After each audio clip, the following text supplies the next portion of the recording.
Ancient Egypt பாகம் 3 வரை பார்த்தாச்சு. மர்ம மனிதன் நார்மர் வரை நம்ம பார்த்தோம். 4வது பார்ட் கொஞ்சம் சூப்பராக இருக்கணும் அப்படிங்கிறதுக்காக எகிப்து, பிரமிடு, யூதர்கள் இந்த மாதிரி டாபிக் எடுக்கலாமா அப்படின்னு சொல்லி பார்க்கும்போது தான் இது எல்லாமே பொய்யா இருக்கேடா அப்படின்னா உண்மையை சொல்லி ஆகணுமே அந்த ஒரு ஈகர்னஸ் நமக்குள்ளே வந்துச்சு. எகிப்து அப்படின்னு சொல்லும்போது இந்த பிரமிடுகளை கட்டியவர்கள் அடிமையானவர்கள், அடிமையாக்கப்பட்டவர்கள் அப்படின்னு சொல்கிற ஒரு புராணம் இருக்கிறது, ஒரு பொய் புரட்டு இருக்கிறது. அது தப்பு அப்படின்னு சொல்லி எகிப்தாலேயே நிரூபிக்கப்பட்டிருக்கிறது. பல ஹாலிவுட் படங்கள் எகிப்தால் மட்டுமே தடை விதிக்கப்பட்டிருக்கிறது. பல மனிதர்களுடைய எலும்புக்கூடுகள் கண்டுபிடிக்கப்பட்டிருக்கிறது. பல மனிதர்களுடைய மம்மிகள் கண்டுபிடிக்கப்பட்டிருக்கிறது. அந்த மம்மிகள் உண்மையிலேயே அடிமையாக இருந்தவர்களா இல்லை நல்ல ஒர்க்கர்ஸா? இந்த மாதிரி ஒர்க்கர்ஸை இவங்க எங்கேருந்து கண்டுபிடிச்சாங்க? இந்த எகிப்து பிரமிட் அப்படிங்கிறத கட்டுவதற்காக எத்தனை வருடங்கள் எடுத்திருக்கும்? எத்தனை மனிதர்கள் கட்டியிருப்பார்கள்? எந்த மாதிரியான டெக்னாலஜியை யூஸ் பண்ணியிருப்பாங்க? இந்த பதிவில் பார்த்துடலாமா? இது ஏன்ஷியன்ட் எகிப்த் பாகம் 4. அன்பு தமிழஞ்சங்களுக்கு தமிழ் பொக்கிஷத்தின் வணக்கங்கள்.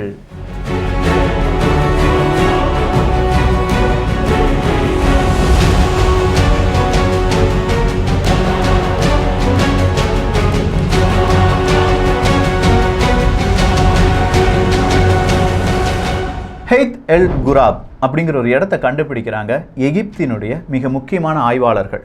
ஹெய்த் எல் குராப் அப்படின்னு சொல்லும்போது அங்கே நிறைய விதமான எலும்புக்கூடுகள் கண்டுபிடிக்கப்படுகிறது.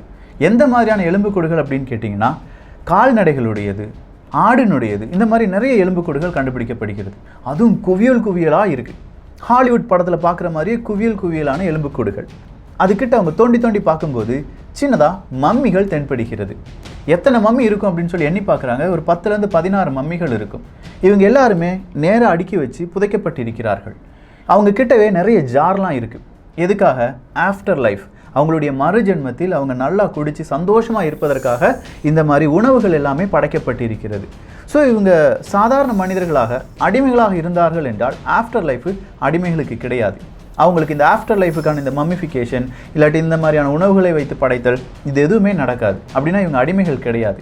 ஆனால் இந்த சைட் கண்டிப்பாக எகிப்தினுடைய பிரமிடு கட்டப்பட்டதுக்கான அந்த சைட்.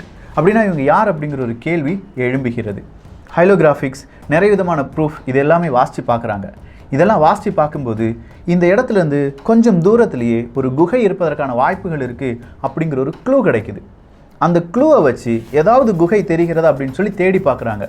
அப்படி தேடி பார்க்கும்போது தான் ஒரு 1600லேருந்து 2000 நபர்கள் ஒன்றாக படுத்து தூங்கக்கூடிய ஒரு குகை என்பது கண்டுபிடிக்கப்படுகிறது.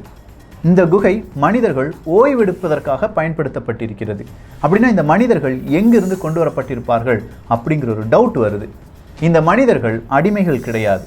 இப்படி அடிமைகள் இருந்தார்கள் என்றால் அவர்களுக்கு ஓய்வு என்பதே கொடுக்கப்படாது. அப்படின்னா இவங்க அடிமை இல்லைன்னா இவங்க எப்படிப்பட்டவங்களா இருந்திருப்பாங்க? இந்த கேள்வியை தேடி தேடி தேடி போகும்போது தான் எகிப்த் பிரமிடு அப்படிங்கிற அந்த வரலாறுல நிற்குது. இப்போ கிட்டத்தட்ட நம்ம 4500 வருடங்களுக்கு முன்னாடி போயிட்டோம். 4வது ராஜவம்சம் இந்த எகிப்தை ஆள்கிறது. கிசா பிரமிடு என்பது கட்டப்பட்டு வருகிறது. கிசா பிரமிடு கட்டப்பட வேண்டும் என்றால் நிச்சயமாக நிறைய மனிதர்கள் வேண்டும். அதுவும் உடல் உழைப்பை போடக்கூடிய மனிதர்கள் வேண்டும். அடிமைகள் தேவை கிடையாது. அப்படிங்கிறதுனால எல்லா பக்கமும் இருக்கும் உடல் உழைப்பை போடக்கூடிய மனிதர்கள் கொண்டு வரப்படுகிறார்கள். அப்படி கொண்டு வரப்படும் போது இவங்க எல்லாருமே அங்கே இருக்கிற பாரோஸுக்கு ஆதரவாக செயல்படக்கூடியவர்களாக இருந்தார்கள்.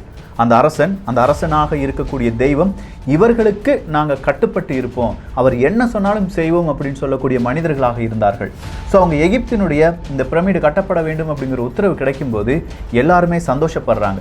ஆனால் சாதாரண ஒரு பிரமிடாக இருக்கக்கூடாது, இதுவரையிலும் இந்த உலகம் காணாத பிரமிடாக இருக்க வேண்டும் அப்படின்னு சொல்லி நினைக்கிறார்கள். எது? இந்த கிசா பிரமிடு மட்டும். இதுவரையிலும் கட்டப்படாத பிரமிடா? அப்படின்னா இதுக்கு முன்னாடியே நிறைய பிரமிடுகள் இருக்கிறதா? இந்த கேள்வி உங்களுக்குள் வரலாம். பிரமிடு அப்படின்னு சொல்லும்போதே எகிப்தில் மட்டும்தான் கண்டுபிடிக்கப்பட்டது அப்படின்னு சொல்கிற பலவிதமான யோசனைகள் பல மனிதர்களுக்கு இருக்கிறது. இல்லாட்டி நம்ம பாடப்புத்தகத்தில் கூட இருக்குது. ஆனால் இந்த பிரமிடு கிசா இல்லாட்டி எகிப்து பிரமிடுகள் மட்டும் கிடையாது. அதுக்கு முந்தைய நாகரிகமான மாயன் இனத்தவர்கள் இருக்காங்க பாருங்க, அவங்க வாழ்ந்த மெக்சிகோ இருக்கு பாருங்க, அங்கேயும் பல பிரமிடுகள் என்பது கண்டுபிடிக்கப்பட்டிருக்கிறது. அடுத்ததா இன்கா இனம் வாழ்ந்துச்சு பாருங்க, பெரு, அந்த இடத்திலையும் பிரமிடுகள் கண்டுபிடிக்கப்பட்டிருக்கின்றன. அடுத்ததா இந்த ரப்பா நோயி என்று அறியப்படுகிற ஈஸ்டர் தீவு இருக்கு பாருங்க, அங்கிருந்தும் பிரமிடுகள் கண்டுபிடிக்கப்பட்டிருக்கிறது. அங்கோவார்ட் கோயில் இருந்துச்சு பாருங்க, அந்த இடத்தை சுற்றியும் சில பிரமிடுகள் கண்டுபிடிக்கப்பட்டிருக்கின்றன. அடுத்ததா ஆஸ்திரேலியா, இந்தோனேஷியா, இப்படி பல இடங்களில் இருந்து இந்த பிரமிடுகள் என்பது கண்டுபிடிக்கப்பட்டிருக்கிறது. ஸோ பிரமிடுகள் 4வது ராஜவம்சத்தில் மட்டும் கட்டப்பட்டது கிடையாது, அதுக்கு முந்தைய ராஜவம்சத்திலும் அதுக்கும் முந்தைய பல இனங்களிலும் இந்த பிரமிடு கட்டும் பழக்கம் இருந்திருக்கிறது. என்ன, இந்த பிரமிடை முதல்ல கல்லுகளாக அடுக்கி வச்சுட்டு இருந்தாங்க, அதன் பிறகு கொஞ்சம் டெக்னாலஜி வந்து மறுபடியும் அதை பெரிய அளவில் கட்டணும்னு நினைச்சாங்க, கிசா பிரமிடை கட்டினாங்க. கிசா பிரமிடு 4 முகத்தை கொண்டது அப்படின்னு சொல்லி நிறைய பேர் நினைச்சிட்டு இருக்காங்க, கிடையாது, அதற்கு 8 முகங்கள் இருக்கிறது. ஸோ இந்த கிசா பிரமிடை கட்டியவர்கள் கண்டிப்பாக அடிமையாக இருக்க மாட்டார்கள் அப்படின்னு சொல்லி எதை வைத்து கண்டுபிடித்தார்கள்? இவங்களுக்கு போடப்பட்ட சாப்பாடு, ஒவ்வொரு நாளும் 21 மாடுகளும் 23லேருந்து 50 ஆடுகளும் இந்த மனிதர்களுக்காக, வேலை செய்யும் மனிதர்களுக்காக ஃபார்ம்ல இருந்து அப்படியே அந்த சந்தையிலேருந்து கொண்டு வருவாங்களாம். கொண்டு வந்து அதை வேக வச்சு அந்த உணவை கொடுத்து இந்த பிரமிடை கட்ட சொல்லுவார்களாம். அடிமைகளுக்கு யாராவது இவ்வளோ பெரிய விருந்து கொடுப்பாங்களா அப்படிங்கிறது ஒரு கேள்வி. இந்த குரூப்னு சொல்கிறோம் பாருங்க, அதாவது இந்த பிரமிடை கட்டியவர்கள் ஒரு குரூப்பாக இருந்திருக்காங்க. ஒவ்வொரு இடத்துலேருந்து வந்தவங்களுக்கு ஒவ்வொரு குரூப், அந்த குரூப்புக்குன்னு தனியாக பெயர் இருந்திருக்கு. 1600லேருந்து 2000 மனிதர்கள் ஒன்றாக உறங்கக்கூடிய ஒரு குகை கண்டுபிடித்தார்கள் அப்படின்னு சொன்னோம் பாருங்க, அந்த குகைகளிலேயே நம்ம எந்த குரூப்பை சேர்ந்தவர்கள் அப்படின்னு சொல்லி அவங்க எழுதி வச்சுருந்துருக்காங்க. ஹைரோகிளிஃபிக்ஸில் நான் ப்ளூ டீம், நான் ரெட் டீம் அப்படிலாம் நம்ம இப்போ சொல்லிட்டு இருக்கோம்ல, அதே மாதிரி ஒரு டீம் அங்கே இருந்திருக்கு. ஸோ எந்த டீம் எந்த கற்களை எங்கேருந்து கொண்டு வர வேண்டும் அப்படிங்கிறது அடுத்ததாக ஒவ்வொரு குழுவுக்கும் அவங்க கொடுத்துருக்கும் ஒரு டாஸ்காக இருந்திருக்கு.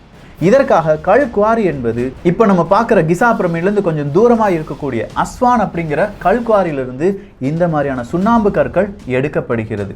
சுண்ணாம்பு கற்கள் எடுக்கப்பட்டு நைல் நதி வழியாக, நைல் நதியா நீல நதியா அப்படின்னு ஒரு கேள்வி இருக்குல்ல, தமிழர்கள் பயன்படுத்தக்கூடிய சில வார்த்தை, நீல நிறத்தில் இருக்கடா இந்த நதி, நீல நதி அப்படின்னு சொல்லி பேசியிருப்பாங்க.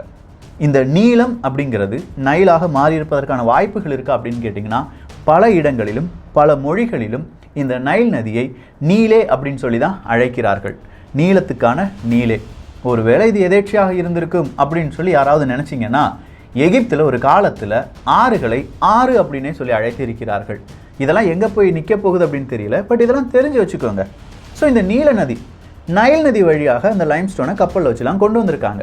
இப்படி எத்தனை கற்களை கொண்டு வந்திருக்க வேண்டும் அப்படின்னு கேட்கும்போது 20 லட்சத்திற்கும் அதிகமான கற்கள். 20 லட்சம் கற்கள் சாதாரண வெயிட்டாக இருக்கும் அப்படின்னு சொல்லி யாரும் நினைச்சிடாதீங்க.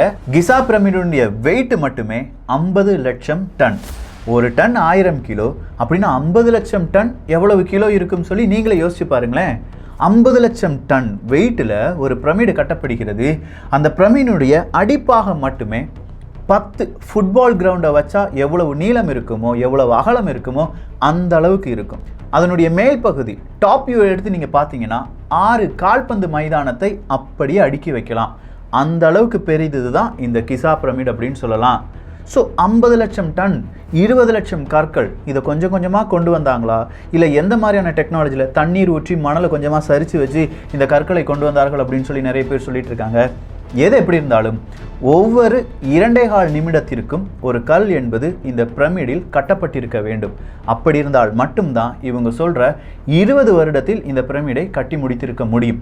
பல நபர்கள், அது எத்தனை லட்சம் நபர்கள், எத்தனை ஆயிரம் நபர்கள் அப்படிங்கிறத விட்டுருங்க, ஆனால் 20 வருடங்களில் 20 லட்சம் கற்களை அடுக்கி செய்ய வேண்டும் என்றால் ஒவ்வொரு 2.25 நிமிடத்திற்கும் ஒரு கல் இந்த பிரமிடில் ஏற்றப்பட்டிருக்க வேண்டும். இதை எப்படி செஞ்சாங்க? இதற்காக நிறைய ஒர்க்கர்ஸ் கொண்டு வரப்பட்டார்கள் அப்படிலாம் நம்ம பார்த்தோமே. அப்படின்னா இந்த அஸ்வான் குவாரியில் வேற ஏதாவது இன்ஃபர்மேஷன் இருக்கா? அஸ்வான் குவாரியை பற்றி பார்க்கறது இன்னொரு பக்கம் இருக்கட்டும், நமக்கு தெரிய வேண்டிய மிக முக்கியமான ஒரு விஷயம் இருக்கு. அபு சிம்பல் அப்படிங்கிற ஒரு கோயில் தான். இந்த அபு சிம்பல் அப்படிங்கிற கோயில் அஸ்வானுடைய அணைக்கட்டுக்கு ரொம்ப அருகில் இருக்கக்கூடிய ஒரு கோவில். பழைய காலத்தில் கட்டப்பட்டது அப்படின்னு வச்சுக்கோங்களேன்.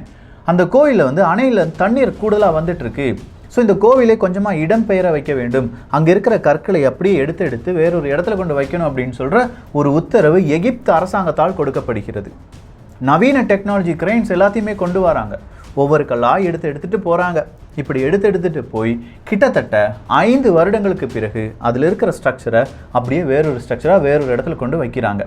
இப்படி 5 வருடத்தில் அவங்க எடுத்த கற்களின் எண்ணிக்கை எவ்வளவு அப்படின்னு கேட்டிங்கன்னா வெறும் 2200 லைம்ஸ்டோன்ஸ், சுண்ணாம்பு கற்கள். அதன் பிறகு மறுபடியும் ஒரு 7 வருடங்கள் பிடிக்கிறது ஒட்டுமொத்தமாக அங்கே இருக்கிற ஸ்ட்ரக்சரை வேறொரு இடத்துல நகர்த்துவதற்கு. 4000 5000 கற்கள் கூடி போனால் ஒரு 10,000 கற்களை மாற்றியிருப்பார்கள் நவீன இயந்திரங்கள், பல மனிதர்கள் ஒன்றிணைந்து.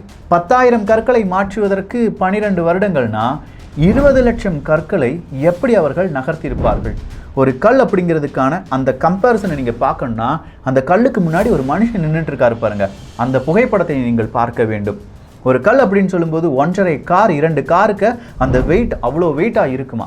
சில கற்கள் அப்படின்னு சொல்லும்போது கிரானைட்லாம் நம்ம சொல்றோம்ல, 130 கிரானைட்டுகள் இந்த கிசா பிரமிடினுடைய அடிபாகத்தில் போடப்பட்டிருக்கிறது. ஒவ்வொரு கிரானைட்டும் 12 70 டன் வெயிட் இருக்கும் அப்படின்னு சொல்றாங்க. 12 70 டன் வெயிட், 50 லட்சம் டன் வெயிட், இப்படிலாம் சொல்லி கேட்கும்போது கொஞ்சமாக இது அசாத்தியமாக இருக்கேப்பா, இது எப்படி செஞ்சுருப்பாங்க அப்படிங்கிற ஒரு கேள்வி, ஒரு எதிர்பார்ப்பு நமக்குள் வருகிறது.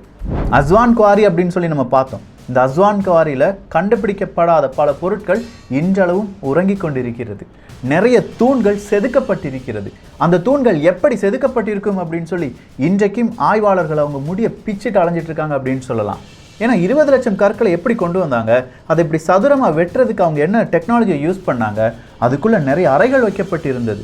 அந்த அறைகளில் நம்ம அளவுகோல்களை வைத்து பார்க்க போனால் சரியாக இருக்குமா? அதுவும் மிரர் இமேஜ் டெக்னாலஜி வழியாக அது செய்யப்பட்டிருக்கிறது. இந்த மிரர் இமேஜ் டெக்னாலஜி அப்படின்னா எந்த பூகம்பம் வந்தாலும் வெளித்தோற்றமும் உள்தோற்றமும் ஒரே மாதிரியாக இருப்பதால் அந்த பூகம்பத்தில் இந்த கட்டிடம் லேசாக கீழே விழுந்துடாது. 20 லட்சம் கற்களையும் மிரர் இமேஜ் வழியாக செய்யப்பட்டிருக்கும் அந்த நேர்த்தியான டெக்னாலஜி எப்படி மறைந்தது? எண்ணிலடங்கா கேள்விகளுடன் இந்த பிரமிடுகள் சாதாரண ஒரு பிரமிடாக மட்டும் இருக்காது, பலவிதமான நட்சத்திரத்தினுடைய நேர்கோட்டில் கட்டப்பட்டிருக்கலாம், இல்லாட்டி வானவியல் அப்படிங்கிறதை படித்த மனிதர்களால் மட்டுமே இது செய்ய முடிந்திருக்கும் அப்படின்னு சொல்றாங்க. அப்படின்னா இந்த ஹிஸ்டரியினுடைய தந்தை ஹெரடோட்டஸ் அப்படிங்கிறவர் நிச்சயமாக இதை அடிமைகள் தான் கட்டியிருப்பார்கள் அப்படின்னு சொல்றாங்களே. அதற்கான காரணம் அவர் ஹிஸ்டரியினுடைய தந்தை மட்டும் கிடையாது, பல நேரங்களிலும் பல மனிதர்களால் இவர் பொய்களுடைய தந்தை என்றும் அறியப்படுகிறார். 2014 வருடம் எக்ஸோடஸ் காட் அண்ட் கிங்ஸ் அப்படிங்கிற ஒரு படத்தை வெளியில் வர்றதுக்கு தயாராக இருந்துட்டு இருக்கு ஹாலிவுட். ஆனால் எகிப்து சொல்கிறாங்க, நீ அந்த படத்தை வெளியிடக்கூடாது, அதில் தவறுகள் இருக்குது அப்படின்னு சொல்கிறாங்க. 1998 வருடம் ட்ரீம்ஒர்க்ஸ் அப்படிங்கிற அந்த அனிமேட்டட் நிறுவனம் த பிரின்ஸ் ஆஃப் எகிப்த் அப்படிங்கிற ஒரு படத்தை வெளியிட தயாராக இருக்கிறது. எகிப்து அதுக்கு தடை கேட்கிறார்கள். காரணம் என்ன? ஹாலிவுட்டை பொறுத்த வரைக்கும் பிரமிடுகளை கட்டியவர்கள் அடிமைகள், எகிப்தை பொறுத்த வரைக்கும் பிரமிடை கட்டியவர்கள் அடிமைகள் கிடையாது, மிகப்பெரிய வல்லுநர்கள் அப்படின்னு சொல்லப்படுகிறது. சரி, இந்த பிரமிடை கட்டினது யூதர்கள்னு ஒரு வார்த்தை சொல்லப்படுகிறதே, உண்மையா அப்படின்னு சொல்லியும் பல ஆய்வாளர்கள் அவங்களுடைய ஆய்வுகளை பார்க்கிறார்கள். யூதர்கள் வாழ்ந்த காலத்திற்கும் பிரமிடு கட்டிய காலத்திற்கும் எந்த தொடர்பும் கிடையாது. பிரமிடுகளை கட்டியது அடிமைகளாக இருந்த யூதர்கள் அப்படின்னு சொன்னால் 4வது ராஜ வம்சத்தோடி இந்த பிரமிடுகள் கட்டப்படுவது என்பது நின்றுவிட்டது. 18வது 19வது ராஜவம்சம், அதாவது டியூட்டகாமும் அக்கேநாட்டெல்லாம் வந்தபோது அங்கே பிரமிடுகளே கிடையாது, எல்லாமே என்னது தான், குகை கல்லறை அப்படிங்கிறதெல்லாம் நம்ம பார்த்துட்டோம். ஸோ காலங்கள் பொய் சொல்ல, ஹாலிவுட் பொய் சொல்ல, ஆனால் அதை எழுதியவர்கள் ஹைலோகிராஃபிக்ஸா வழியாக பலவிதமான மனிதர்கள் நமக்கு விட்டு சென்ற ப்ரூஃப் வழியாக பிரமிடை கட்டியவர்கள் மிகப்பெரிய வல்லுநர்கள், பல இடங்களிலிருந்து வரவழைக்கப்பட்டார்கள், அவர்கள் அடிமைகளாக இல்லை, அவர்கள் மிகப்பெரிய மனிதர்களாக பார்க்கப்பட்டார்கள் அப்படிங்கிற உண்மையை யாராலையுமே மறுக்க முடியாத அளவுக்கு ப்ரூஃப் கொட்டி கிடக்கு. அப்படின்னா அடுத்த கட்டமாக ஏன் இந்த ஹெரடோட்டஸ் அப்படிங்கிறவங்களாம் பொய் சொல்கிறாங்க? அதுவும் கிரேக்கம் அப்படிங்கிறது ஏன் பொய் சொல்லுகிறது? கிரேக்கத்திற்கும் எகிப்துக்கும் என்ன சம்பந்தம்? எகிப்திலிருந்து ஏதாவது வரலாறை கிரேக்கம் திருடி விட்டதா? அலெக்சாண்ட்ரியா லைப்ரரி அப்படின்னு ஒன்று இருக்கே, நெப்போலியன் போனபர்ட் அப்படிங்கிறவர் என்ன செய்தார்? ஐயோ, நிறைய கேள்விகள் இருக்குல்ல.